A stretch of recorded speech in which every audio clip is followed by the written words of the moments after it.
আসসালামু আলাইকুম এভরিওয়ান। আজকে খুবই মজাদার একটি নাস্তার রেসিপি নিয়ে আবারও হাজির হয়ে গেলাম।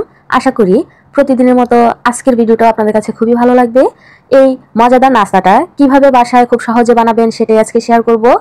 ছোট থেকে বড় সবাই কিন্তু এই নাস্তাটা খুবই পছন্দ করবে। আমার বাসায় বানানোর সাথে সাথেই কিন্তু শেষ হয়ে গিয়েছিল। আশা করি পুরো ভিডিও জুড়ে আমার সাথেই থাকবেন। তাহলে কথা না বাড়িয়ে চলুন রেসিপির দিকে চলে যাই। এত মজাদার নাস্তা কিন্তু আপনারা কয়েক মিনিটেই বানিয়ে নিতে পারবেন এই রেসিপি ফলো করে। তাহলে চলুন কিভাবে বানাবেন এক নজর দেখে নেই।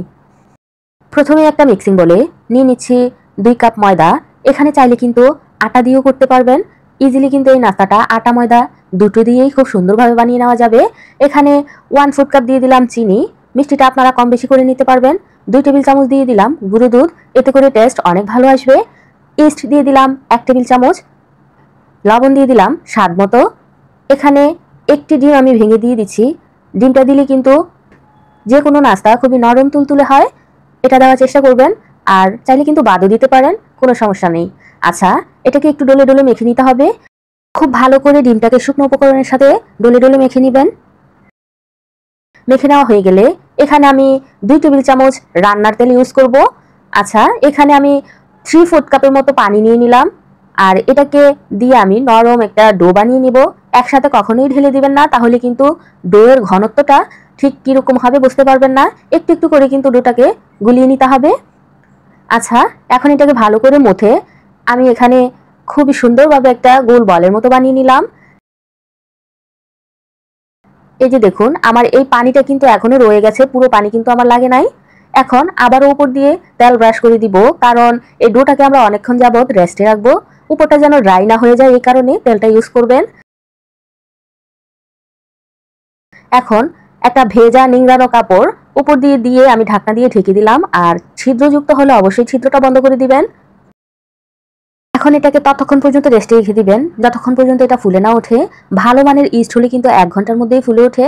এই যে দেখুন, আমার এটা কতটা ফুলে গেছে, পুরো কিন্তু যে কাপড়টা আমি উপর দিয়ে দিয়েছি সেই কাপড়ের মধ্যে লেগে গেছে। এই যে দেখুন, আর কতটা ফ্লাফি হয়েছে নিশ্চয়ই খেয়াল করেছেন। এখন এগুলোকে আমি এখন বাটি থেকে উঠিয়ে আমি একটা সারফেসের মধ্যে নিয়ে নিব। আর এটাকে হাত দিয়ে একটু প্রেস করে এটাকে একটা শেপ দিয়ে দিব। এখন একটা কাটার দিয়ে লম্বা লম্বা করে চিকন চিকন করে কেটে নিতে হবে। আপনি ঠিক কতটুক মোটা রাখবেন সেই অনুপাতে আপনি কেটে নেবেন। আর ঠিক কতটা বানাবেন সেটাও আপনি মাথায় রেখে সুন্দরভাবে কেটে নেবেন। কিভাবে কেটে নিচ্ছি একটু লক্ষ্য করলেই বুঝতে পারবেন। এই যে দেখুন, আমার লেচিগুলো কিন্তু এরকম মোটা হয়েছে। এখন সারফেসের মধ্যে রেখে হাত দিয়ে একটু রাউন্ড রাউন্ড করে ঘুরিয়ে নিলেই দেখবেন এগুলা সুতার মতো লম্বা হয়ে গেছে। এখন একটা বেকিং পেপার নিয়ে নিতে হবে। আর যাদের কাছে বেকিং পেপার নাই, আমার মতো কিন্তু কাগজের মধ্যে যে লেখালেখির কাগজ পাওয়া যায় ওই কাগজের মধ্যে একটু তেল ব্রাশ করে দিবেন। এখন দেখেন কিভাবে আমি পেস্টটা দিয়ে দিলাম। এটা বলে বোঝানোর মতো কিছুই নেই, আপনারা দেখলেই বুঝতে পারবেন। মাথাটাকে একটু বটে আমি রাউন্ড করে ঘুরিয়ে নিয়েছি, আর সুন্দর একটা শেপ কিন্তু আমার হয়ে গেছে। খুবই ইজি। প্রথম দেখাতে চাইলে কিন্তু নতুনরাও এগুলা খুব সহজেই বানিয়ে নিতে পারবেন। শুধু বানানোর প্রসেসিংটা একটু মনোযোগ দিয়ে দেখবেন, তাহলেই হবে। আমার একটা শেপ দেওয়া কিন্তু হয়ে গেছে, আর কাছ থেকে দেখাচ্ছি যে দেখুন কতটা পারফেক্টলি হয়ে গেছে আর দেখতে কতটা চমৎকার লাগতেছে, তাই না?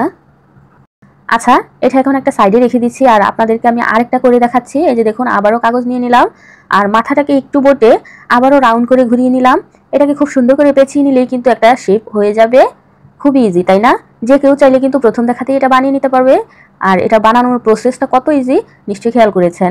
এখন এগুলাকে রেস্টে রেখে দিতে হবে 10 মিনিটের জন্য। 10 মিনিটের মধ্যেই কিন্তু এগুলা আর একটু ফুলে ফ্লাফি হয়ে যাবে। তারপর উপর দিয়ে একটু দুধ ব্রাশ করে দিতে হবে, কারণ আমরা এখানে তিল দিব, যাতে তিলটা খুব ইজিলি এই নাস্তাটার গায়ে সেট হয়ে যেতে পারে। তার জন্যই কিন্তু দুধটাকে ব্রাশ করে দিতে হবে। আচ্ছা, তিল দিয়ে দিলাম। এখন সরাসরি চলে যাব চুলায়। চুলায় আগে থেকে আমি প্যান বসিয়ে দিয়েছি। মিডিয়াম আছে, মিডিয়াম গরম করে আমি কিন্তু নাস্তা 2টা আমি দিয়ে দিলাম। বড় প্যান নিলে কিন্তু আপনারা আরও বেশি করেও একসাথে দিয়ে দিতে পারবেন।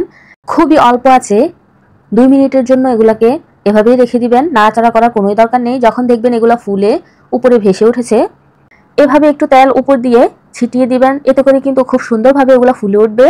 যখন দেখবেন নিচ থেকে খুব সুন্দর একটা গোল্ডেন ব্রাউন কালার চলে আসছে, তখন এটাকে উল্টিয়ে দিতে হবে। আর এই যে পেপারটা, এটাকে কিন্তু ইজিলি টান দিলেই উঠে আসবে। এটা ভয় পাওয়ার কিছুই নেই। আমি উঠিয়ে নিলাম। এখন উল্টে পাল্টে গোল্ডেন ব্রাউন করে ভেজে নিয়ে কিন্তু আমাদের নাস্তাটা একেবারেই রেডি। খুবই ইজি প্রসেসে দেখানোর চেষ্টা করেছি। ভিডিওটা ভালো লাগলে অবশ্যই লাইক কমেন্ট শেয়ার করে দিবেন। চ্যানেলে নতুন হয়ে থাকলে অবশ্যই চ্যানেলটা সাবস্ক্রাইব করে আমার পাশেই থাকবেন। এখন তেল ঝরিয়ে উঠিয়ে নিচ্ছি। কতটা পারফেক্টলি কুক হয়েছে নিশ্চয়ই খেয়াল করেছেন। খুব সুন্দর একটা কালার আসছে, তাই না? একে একে আরও আমি সবগুলাই ভেজে নিব। অবশ্যই দ্বিতীয় ভেজ ভাজার আগে তেলটাকে একটু নর্মাল করে নেবেন। বেশি গরম তেলের মধ্যে ছেড়ে দিলে কিন্তু উপর থেকে কালার চলে আসবে, ভিতরে কাঁচা থেকে যাবে। এভাবে আমি বাকি সবগুলোও ভেজে নিব। ভিডিওটা দেখতে দেখতে এই পর্যন্ত যারা চলে এসেছেন অথচ একটা লাইক দিতে ভুলে গেছেন, অবশ্যই দয়া করে একটা লাইক দিয়ে ভিডিওটা কন্টিনিউ করবেন। আপনার একটা লাইক কিন্তু আমার কাছে অনেক মূল্যবান। আচ্ছা, কথা বলতে বলতে কিন্তু আমি এগুলাকে উঠিয়ে নিলাম আর উপর দিয়ে একটু মধু দিয়ে দিলাম। এটাকে চাইলে কিন্তু আপনারা হানিকন ব্রেডও বলতে পারেন, যেহেতু আমরা উপর দিয়ে মধু দিয়েছি। আর কত সুন্দর লাগতেছে নিশ্চয়ই খেয়াল করেছেন। এই যে দেখুন, আমি একটা ভেঙে দেখাচ্ছি ভিতরটা কতটা সুন্দর হয়েছে। আর তেলে ভাজার কারণে যে ভিতরে তেল ঢুকে যাবে এটা একদমই ভাববেন না। এই যে দেখুন, পারফেক্টলি কুক হয়ে গেছে কিন্তু ভিতরে একটা ফোঁটাও তেল ঢুকে নাই। এই যে ছোট থেকে বড় সবাই কিন্তু এই নাস্তাটা খুবই পছন্দ করবে। আর সকাল বিকাল চায়ের সাথে তো এই নাস্তার কোনো তুলনাই হয় না। আজ এই পর্যন্তই। পরবর্তী এপিসোড দেখার আমন্ত্রণ জানিয়ে এখানেই বিদায় নিচ্ছি। আবারও দেখা হয়ে যাবে নতুন কোনো দিন নতুন কোনো এক এপিসোড নিয়ে। আপনাদের মাঝে আবারও হাজির হয়ে যাব। ততক্ষণ পর্যন্ত সবাই ভালো থাকবেন, আমার জন্য দোয়া করবেন। আল্লাহ হাফিজ।